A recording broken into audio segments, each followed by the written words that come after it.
The beam from the military-grade laser measure cut through the pre-dawn gloom, painting a single, precise red dot on the petal of a prize-winning piece. Rose? Carol Covington held her breath, her body taut, knuckles white on the cold metal of the device. The digital display blinked, settling on a final, damning number, 18.25 inches. Her lips curled into a triumphant, predatory smile. 18¼ inches. The bylaws, specifically Article 4, Section 2b, Subsection 3, were unequivocally clear. All decorative flora and front-facing garden beds shall not exceed a height of 18.00 inches from the established soil line. This wasn't just a violation. It was an act of open defiance. This was the 4th time this week she'd been out here in her Lululemon jogging suit and expensive running shoes, not jogging, of course, but performing vital surveillance on Lot 34, the property of one Alex Petrov. Mr. Petrov, a landscape architect of all the nerve-wracking ironies, had moved into the pristine community of Chestnut Ridge 6 months ago. From the moment his moving truck, a garish orange affair that sat parked for a full 48 hours, had sullied their curbs, Carol knew he would be a problem. He had the quiet, unbothered confidence of a man who thought rules were for other people. She clicked off the laser, the darkness swallowing the red dot. 1/4 inch, it was the principle of the thing.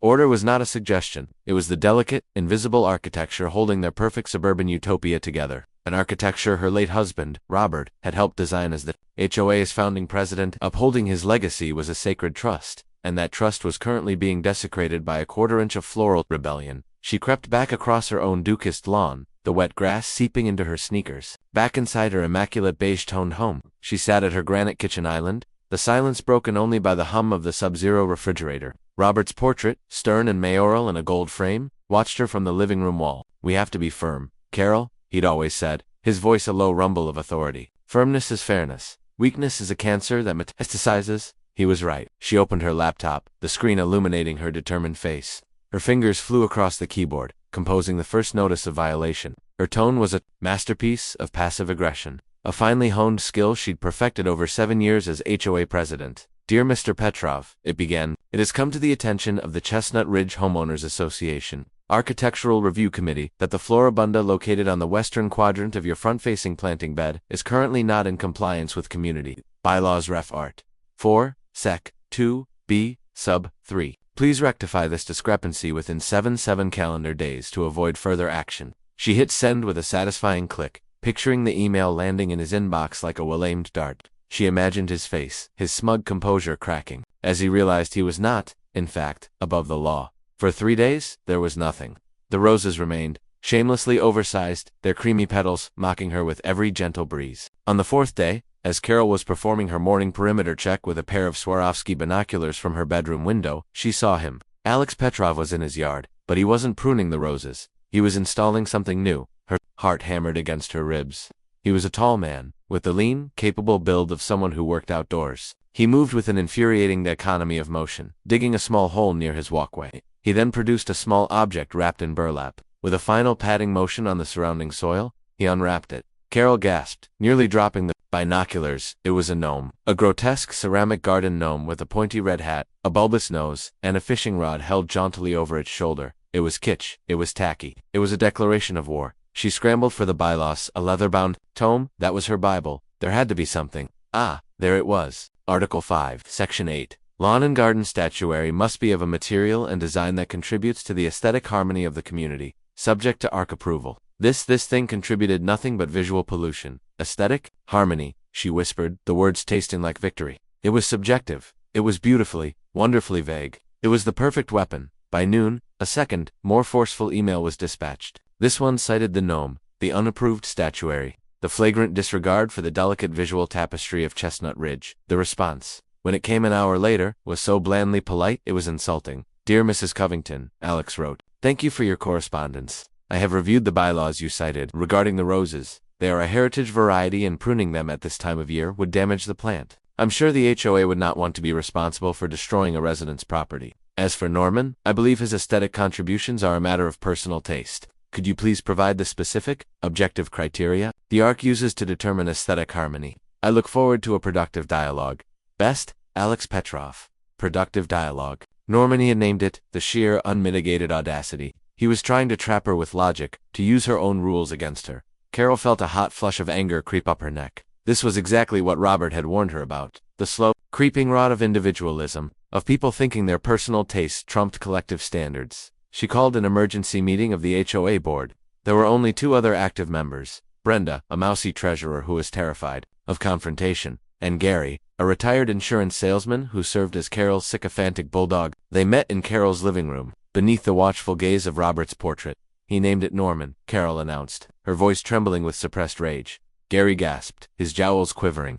"That's psychological warfare, Carol. He's humanizing the contraband." Brenda wrung her hands. "Oh dear, are we sure this is a hill we want to die on? It's just a little gnome. My cousin has one."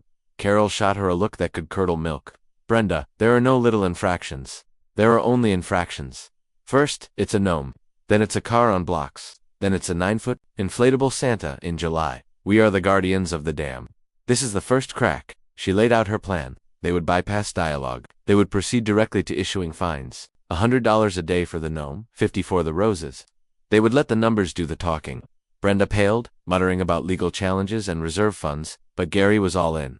"Hit him where it hurts, Carol." In the wallet, the official notices, printed on thick, cream-colored letterhead and delivered by certified mail, were sent the next day. A week later, a check arrived at the HOA's mailing address. It was from Alex Petrov, for the full amount of the fines. To date, in the memo line, he had written, "Paid, under protest. Norman says hello." Carol stared at the check, a cold dread mixing with her fury. He hadn't removed the gnome, he hadn't trimmed the roses. He had simply paid. He was treating the HOA not as a governing body, but as a subscription service for non-compliance. He was rich enough, or stubborn enough, to simply absorb the cost of his defiance. This changed everything. It wasn't about money for him. It was a power play. Her mind raced, sifting through the bylaws. Through years of Robert's lectures on enforcement, a fine was a penalty, but it wasn't a solution. If the offender was immune to it, she needed leverage. She needed something more. That evening, staring out her window at Lot 34, she watched as a small surveying crew arrived. Alex was with them, pointing and gesturing at the boundary line between his property and the adjacent sliver of HOA-owned common area, a manicured strip of grass with a few crepe myrtles. They were hammering stakes into the ground, running string lines. He was planning something new, more landscaping, probably, more defiance. And that's when the idea began to form. It was a dark, brilliant, and utterly terrifying thought. He was focused on the property line. He was obsessed with rules and surveys and technicalities. Fine. She would use that against him. The HOA bylaws gave them the authority to maintain common areas. What if there was a disagreement about where that common area ended and his property began? What if, to resolve this disagreement, the HOA had to take certain preventative measures? She thought about the new landscaping. What if, before he could start, the HOA needed to perform emergency maintenance on a sprinkler line they suddenly discovered was right on the property edge? A sprinkler line that would require them to dig a trench. A deep, messy, and very inconvenient trench. A trench that would straddle the line, creating a legal and physical quagmire. A trench that would look suspiciously like a trap. She looked up at Robert's portrait, his painted eyes seeming to glint with approval. Firmness is fairness. She would create a situation where any action he took filling the trench, working around it, complaining about it would put him further in the wrong. She would dig a hole on his land, or what looked like his land, and bury him in the legal fallout. A slow, wicked smile spread across her face. The quarter-inch war was over. The real battle was about to begin. And Mr. Alex Petrov, with his logic, and his money, and his stupid gnome, would have no idea what was coming for him. He thought he was playing chess. Carol Covington was about to flip the entire board. The plan, which Carol had christened Operation Enduring Order in the privacy of her own mind, required 2 things she currently lacked: absolute certainty about the property line, and a co-conspirator who was both loyal and stupid enough to go along with it. The latter was easy. Gary was a lock. The former was more complicated. She spent 2 days buried in the county assessor's online portal, cross-referencing grainy plat maps from 1988 with the developer's original schematics. She kept in a fireproof safe in her home office. The documents were a confusing mess of meets and bounds, full of references to the aforementioned oak stump and the center line of the seasonal drainage ditch, neither of which had existed for at least 2 decades. But after hours of squinting, measuring, and triangulating with Google Earth, she found what she was looking for: a sliver of ambiguity. A 5-foot-wide section where the developer's map and the county plat map seemed to differ by about 16 inches. It was all the justification she needed. That 16-inch strip was her beachhead. She called Gary over for another clandestine meeting. Brenda was not invited. This was an operation for true believers. "I've found a discrepancy," she announced, spreading the conflicting maps across her dining room table like a general preparing for battle. "The official county record suggests our common area extends 16 inches further into Lot 34 than the developer's plans indicate. Gary leaned in, his breath smelling of coffee and suits. He squinted at the lines. 16 inches. That's a lot of inches, Carol. That's practically a whole 1.5 feet. It's our 1.5 feet, Gary, Carol said, her voice low and intense, and he's planning to build on it. His new landscaping, it's an encroachment. A land grab, happening in slow motion. The nerve of that guy, Gary seethed. His loyalty is Elise stoked. What are we going to do? The bylaws give the board authority to maintain common areas to protect the association's interests. Carol recited, pointing to the relevant section. I believe there's an urgent need to demarcate our rightful boundary and inspect for all potential utility line damage before he begins his illegal construction.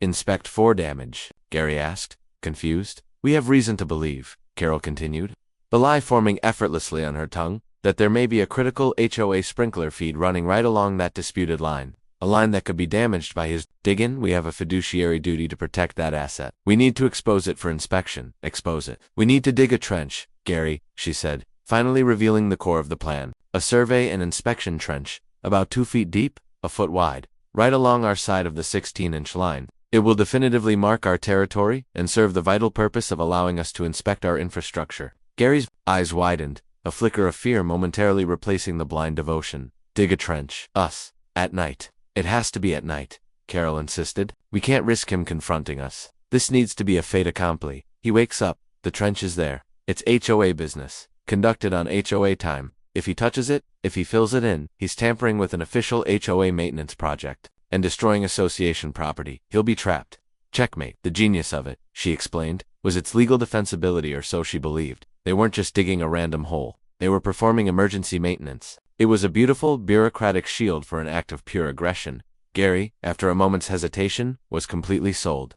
The idea of wielding actual shovels in the defense of Chestnut Ridge's honor appealed to a sense of masculine duty. The following night, they set their plan into motion. Carol, dressed in all black, from her turtleneck down to her tactical-looking walking shoes, she even put on a black beanie, feeling a ridiculous thrill, like a character in a spy movie. She met Gary at the edge of the common area bordering Lot 34. He, too, was in dark clothing, though his was a strange tracksuit that pulled tightly across his belly. He had brought 2 brand-new shovels and a pickaxe from Home Depot, ready for action. Commander, he whispered, his voice a conspiratorial hiss. The night was moonless, a thick blanket of clouds obscuring the stars. The only light came from the distant street lamps and the soft glow from Alex Petrov's downstairs windows. He was home. The thought sent a jolt of adrenaline through Carol. Let's do this, she breathed. Quick and quiet. She had used small, discreet wooden skewers to mark the line earlier that day, an invisible guide for their excavation. Gary, with a grunt, swung the pickaxe. The metallic thunk as it hit the manicured turf sounded like a gunshot in the silent night. Gary, Carol hissed, her heart leaping into her throat. Gently. Sorry. This sod is tougher than it looks. They began to dig. It was immediately apparent that neither of them had performed manual labor in years. Within minutes, Carol's hands were blistering inside her leather gloves. Her back ached. Gary was panting heavily, sweat plastering his hair to his forehead. Their quick and quiet operation was turning into a slow, noisy, and clumsy ordeal. Every scrape of the shovel on a rock, every grunt from Gary, every rustle in the nearby bushes, made Carol flinch. Across the street, a dog started barking, old Mrs. Henderson's yappy terrier. A light flicked on in an upstairs window. Freeze, Carol whispered, dropping to a crouch behind a crepe myrtle. They stayed motionless for what felt like an eternity, listening to the frantic yapping. The light stayed on for a minute, then flicked off. The barking subsided into a few half-hearted whimpers. They got back to work, digging with renewed panicked urgency. The trench was a mess. It wasn't straight. The sides were crumbling, and piles of dark, rich Soilex Petrov's professionally installed topsoil were mounded haphazardly on the grass. After 45 minutes of grueling work, they had managed a trench about 15 feet long and barely a foot deep. It looked less like a professional inspection trench and more like a grave dug by amateurs. It's good enough, Carol panted, leaning on her shovel, her entire body screaming in protest.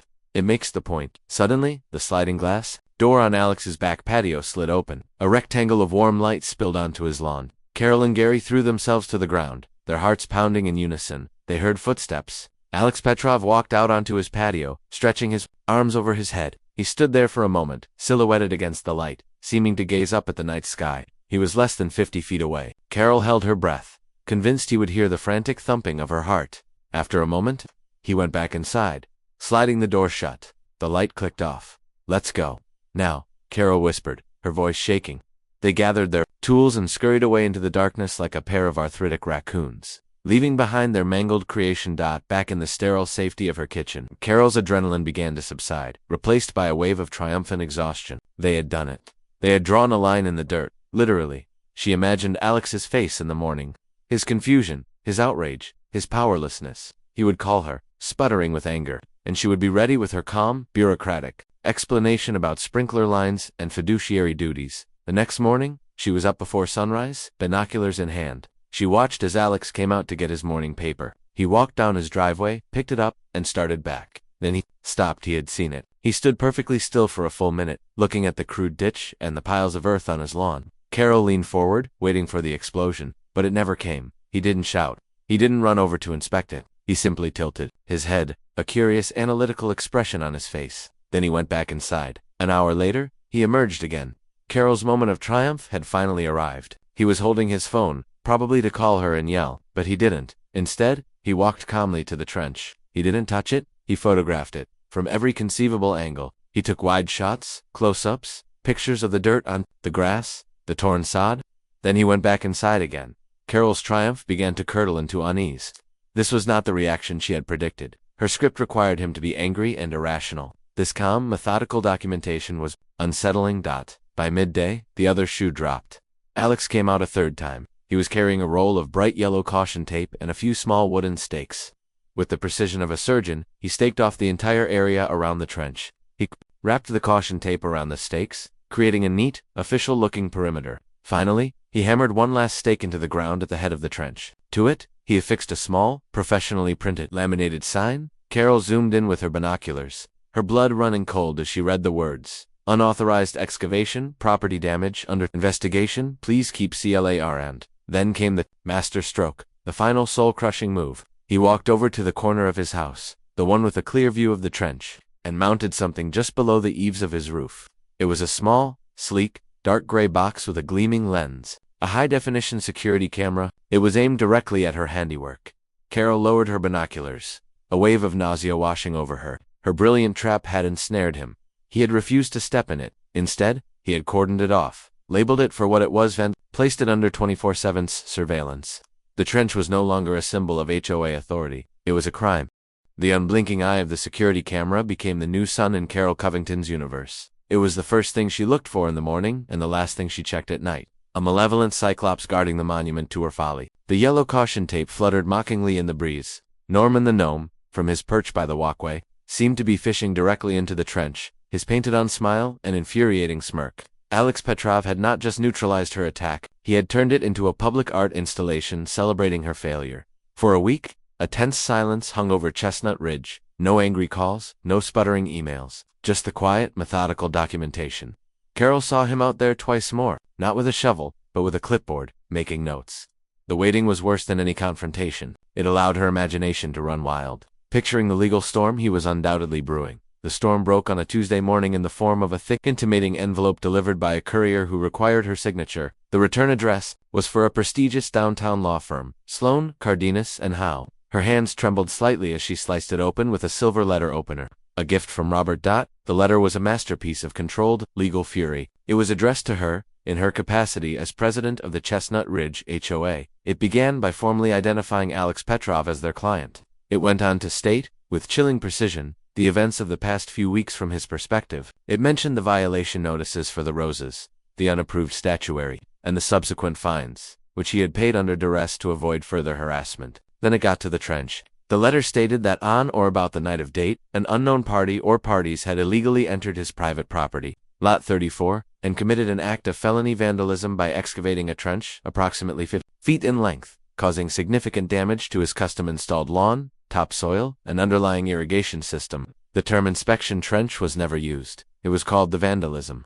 The letter was accompanied by several exhibits. Exhibit A was a series of high-resolution photographs of the damage. Exhibit B was a copy of the official county plat map, clear and unambiguous. Exhibit C was the killer. It was a brand-new certified boundary survey conducted by a licensed land surveyor just 2 days prior. It had been commissioned by Alex. The survey map, stamped and signed, showed with irrefutable legally binding certainty that the entirety of the trench, including the mounds of excavated earth, was located on Alex Petrov's property. The closest edge of the trench was a full 8 inches inside his property line. Her 16-inch ambiguity had been a fantasy. The letter concluded with a series of non-negotiable demands. The HOA was to immediately hire a professional landscaping company, approved by Mr. Petrov, to restore the property to its original condition. The HOA was to reimburse Mr. Petrov for the cost of the new survey, a sum of $2,800. The HOA was to issue a formal written apology for the harassment and property damage. And finally, the HOA was to cease and desist all further communication with Mr. Petrov except through his legal counsel.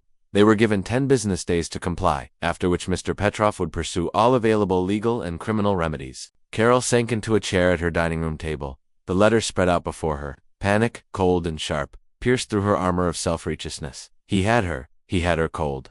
The survey was a stake through the heart of her entire justification. There was no disputed territory. There was no emergency maintenance. There was only trespassing and vandalism. But for Carol Covington, admitting defeat was a fate worse than death. It would be a betrayal of Robert, of the order she had sworn to protect. Surrender was weakness, and weakness was a cancer. Her panic quickly transmuted into a hardened, desperate resolve. He had a lawyer. Fine. The HOA had a lawyer. Lionel Finch was a man who seemed to have been born in a rumpled suit. He specialized in HOA law, which meant he specialized in turning petty disputes into billable hours. His office was cluttered with stacks of files and smelled faintly of stale coffee and desperation. Carol, accompanied by a novisibly nervous Gary, sat opposite his chaotic desk. She presented her version of events, carefully editing the narrative. The midnight dig was framed as a precautionary survey undertaken by concerned board members due to a good faith belief that the boundary was in dispute. Alex's response was painted as an aggressive, disproportionate escalation. Finch listened, tenting his fingers.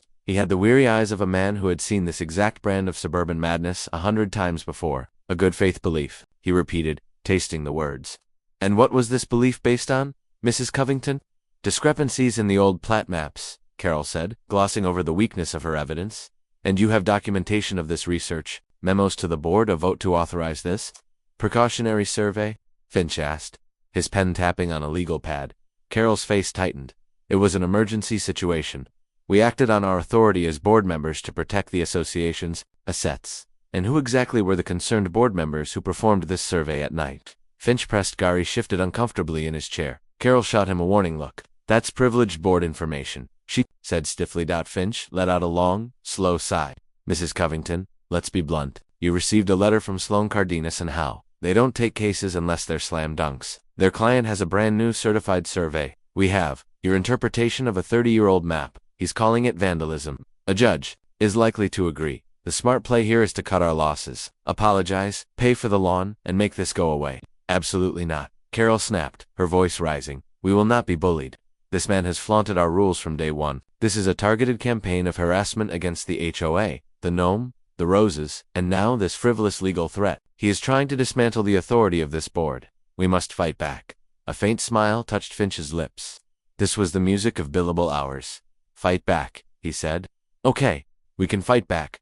We can respond to their letter. We can file our own motion. We can claim his new survey as flawed. We can countersue for his original encroachments, the roses, the gnome. We can file a suit for harassment based on his provocative signage and that surveillance camera, which is clearly aimed to intimidate you. Hope surged in Carol's chest. This was what she wanted to hear. A lawyer who would fight, not fold. Yes, she said, leaning forward. All of that. It will be expensive, Finch warned. Discovery, depositions, court filings. It adds up, and I can't guarantee a win. In fact, on the trench issue, our position is precarious. The reserve fund can handle it, Carol declared, not even bothering to look at Gary. She was the president. She had the authority. Draft a response. We concede nothing. We demand he remove the gnome, the camera, and the insulting signs. We file a lawsuit against him. Gary looked like he was going to be sick. A lawsuit? Carol, are we sure? Brenda is going to have a fit when she sees the legal bills. Brenda's job is to sign the checks I authorize, Carol said with icy finality. Lionel, you have your instructions. Finch nodded, already mentally calculating his retainer. As you wish, Madam President. The next week was a blur of legal maneuvers.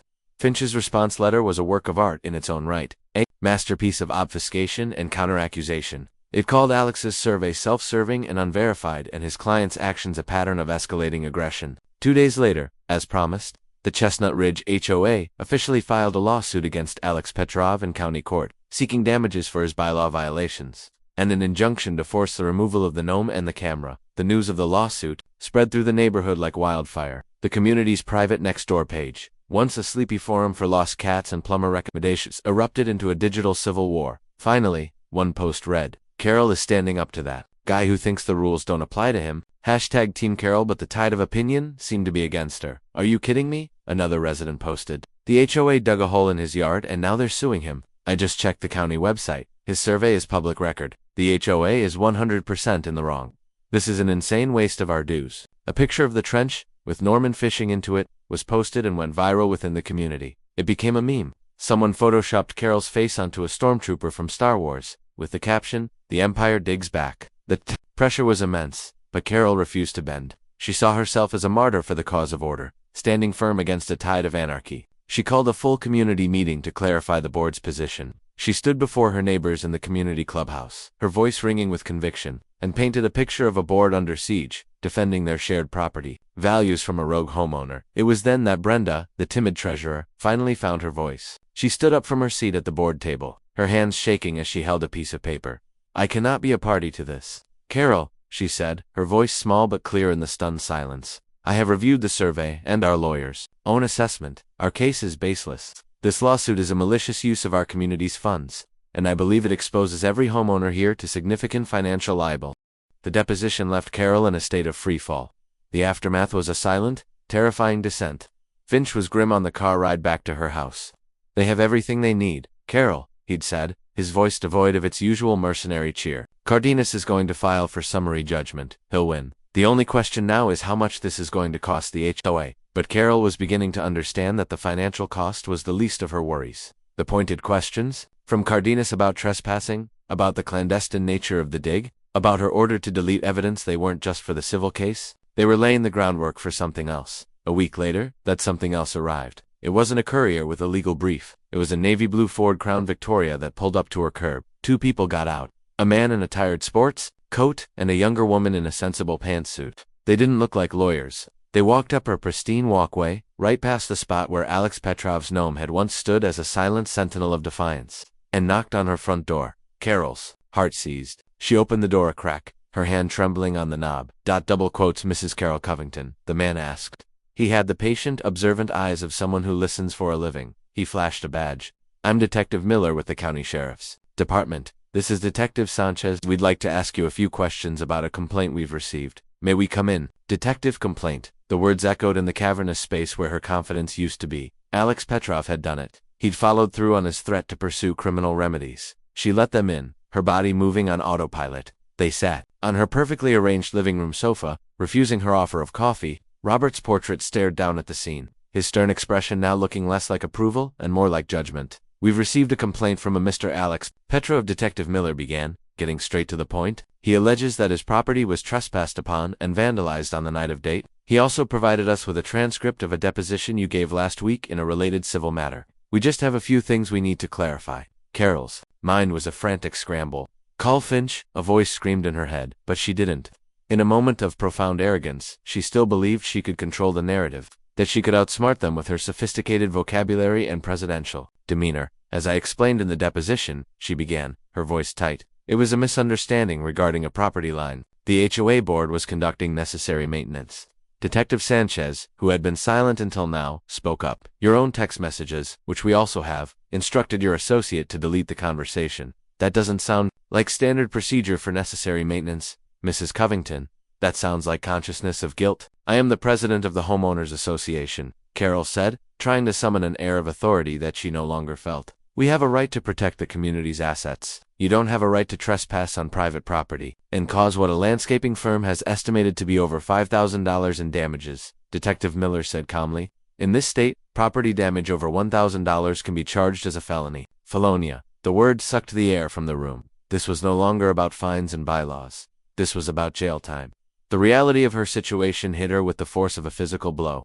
The walls of her pristine beige house felt like they were closing in. The detectives left after 20 minutes, leaving a card and a profound sense of doom in their wake. The moment the door closed, Carol's composure shattered. She slid to the floor, her whole body shaking. She had flown too close to the sun, and now her wax wings were melting, sending her plummeting toward a hard, unforgiving ground. Desperation breeds reckless ideas. Her mind, now a cornered animal, fixated on a single, irrational point: the evidence. The deposition was a disaster. The texts were damning, but the most visually powerful evidence was the footage. The ever-watching eye of Alex Petrov's camera. The footage of the trench. The footage that proved, beyond any doubt, that the damage was there. And worse, she thought with a surge of fresh panic, what if it had recorded them that night? What if their clumsy, midnight excavation had been captured in grainy infrared? She had to get rid of it. This time, when she called Gary, there was no pretense of command. Her voice was a ragged whisper. "Gary, we have a problem. A big one. The police were here." She heard a sharp intake of breath on the other end of the line. "The police, Carol? What did you tell them?" "It doesn't matter what I told them. They're thinking about felony charges. We have to do something. Do something." "What can we do?" "It's over, Carol. We should have listened to Brenda." "It's not over until I say it's over," she hissed, a spark of her old fire returning, fueled by pure terror. His camera. "Gary, it's the source of all of this. The footage is the nail in our coffin. We have to destroy it. Tonight." There was a long silence on the line. "Destroy it?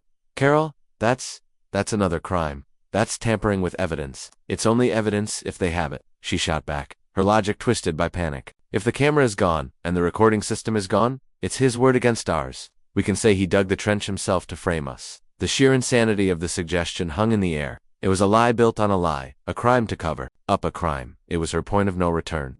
Gary, weak-willed and terrified of facing the consequences of his actions alone, was susceptible to her madness. He had followed her into the battle. He would follow her off the cliff. "What's the plan?" he finally mumbled, his voice filled with resignation and fear.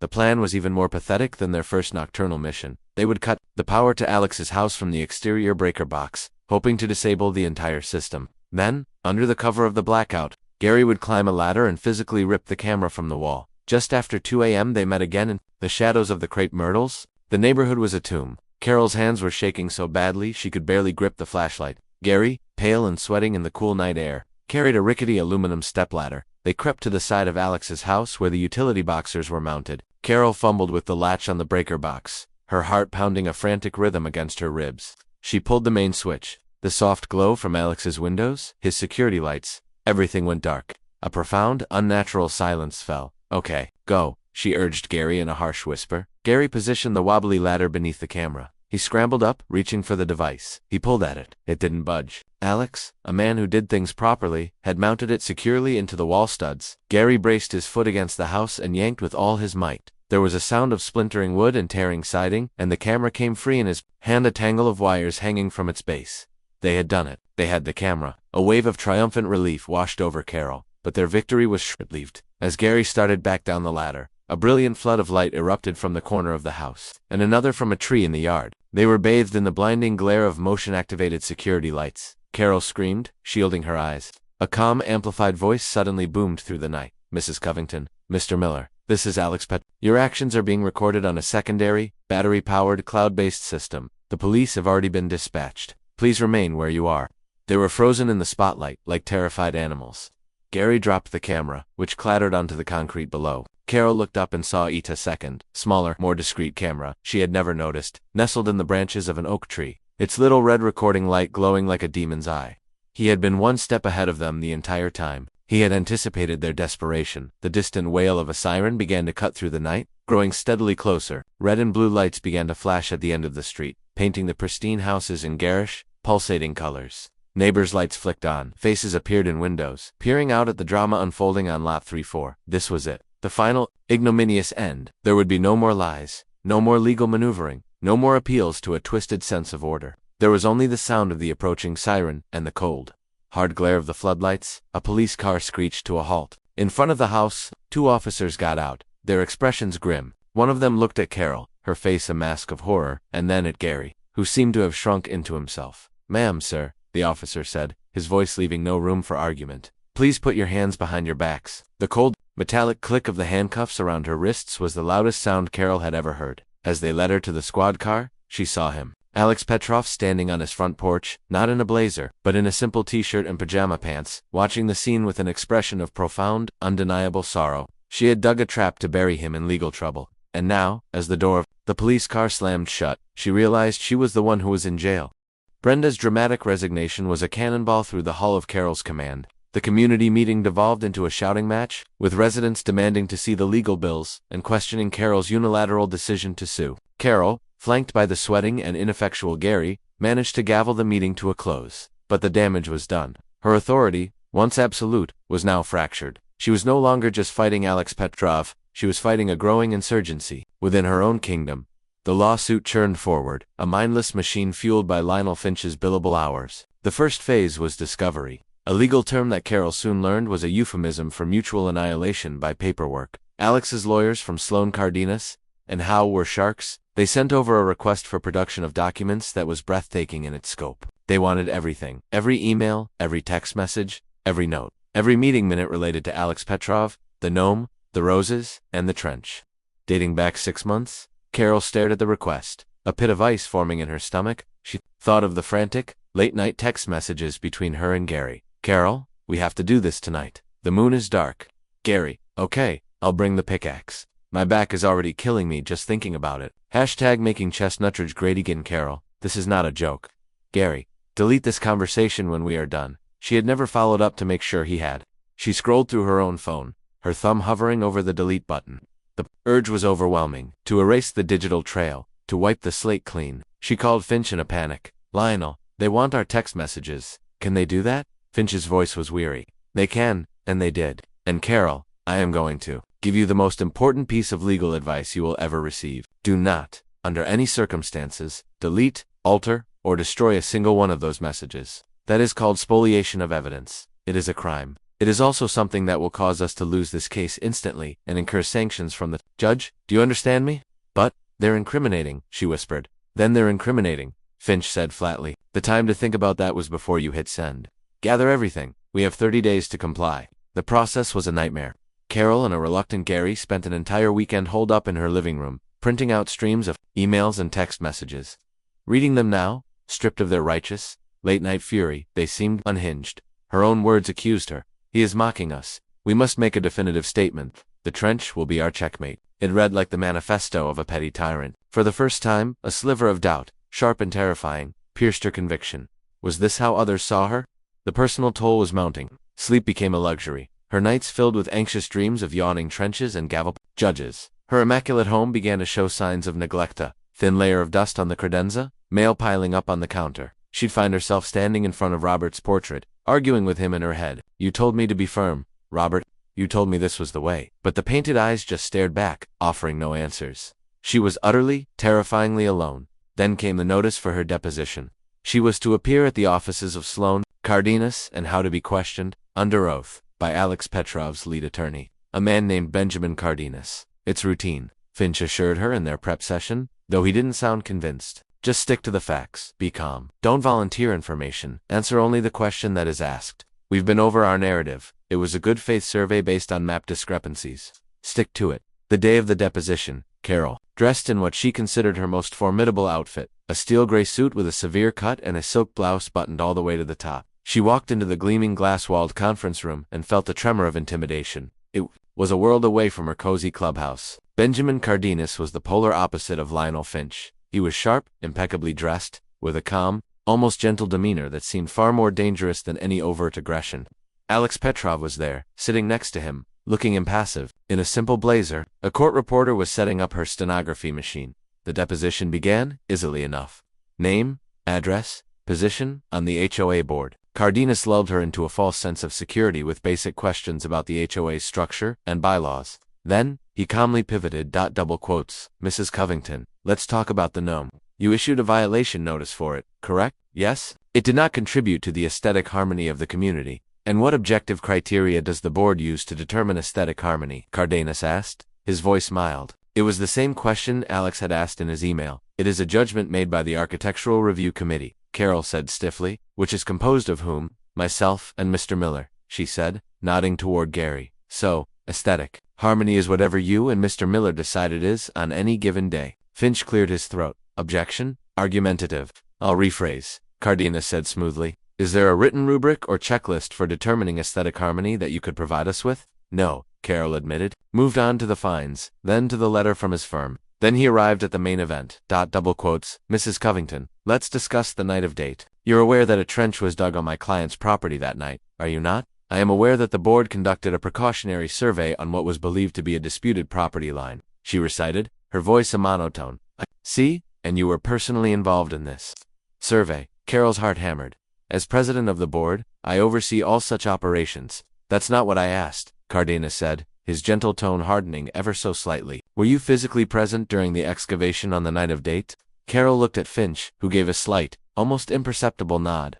Tell the truth. Yes, she said, the word tasting like ash. And who was with you? Gary, Miller, anyone else? No. So you, and Mr. Miller, in the middle of the night, went to this location with shovels. And a pickaxe, Carol said, then immediately regretted the addition. And a pickaxe, Cardenas repeated, letting the words hang in the air. Mrs. Covington, I'm holding here Exhibit D, which is a printout of text messages between you and Mr. Miller from that evening. I'd like you to read the message you sent at 9:15 p.m. He pushed a sheet of paper across the polished table. Carol stared at her own words. This is not a joke, Gary. Delete this conversation when we are done.